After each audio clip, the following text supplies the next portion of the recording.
یه تله‌ای هست که خیلی از معامله‌گرها توش میافتن، تله کمالگرایی. شما هم بعد از هر معامله ژورنالتون رو زیر و رو می‌کنین تا ببینین کجای کار ایراد داشته؟ خب، اینکه هی دنبال اشتباه بگردیم، خودش بزرگترین اشتباهه و فقط کمالگرایی رو تقویت میکنه. و اینجوریه که میافتین دنبال یه سیستم معاملاتی که اصلاً ضرر نکنه، یه سیستم بی‌نقص. ته این داستان چیه؟ فلج شدن.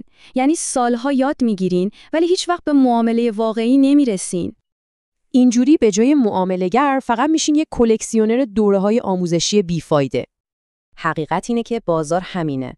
معامله ضررده کاملا طبیعیه. مهم برآیند کلی حسابه.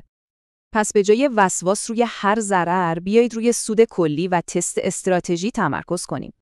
راه حل خیلی ساده است. قبل از اینکه پول واقعی وسط بذارین، استراتژیتون رو امتحان کنین. یعنی اول بک تست، بعد فوروارد تست و در آخر هم معامله توی حساب دمو. با این کار، به جای یه دفترچه پر از ژورنال‌های بیفایده، مهارت واقعی به دست میارین. حالا از خودتون بپرسین، شما واقعاً یک معامله‌گر هستین یا فقط کلکسیونر دوره؟ اگه این تحلیل براتون مفید بود، ما رو دنبال کنین. مرسی که وقت گذاشتین.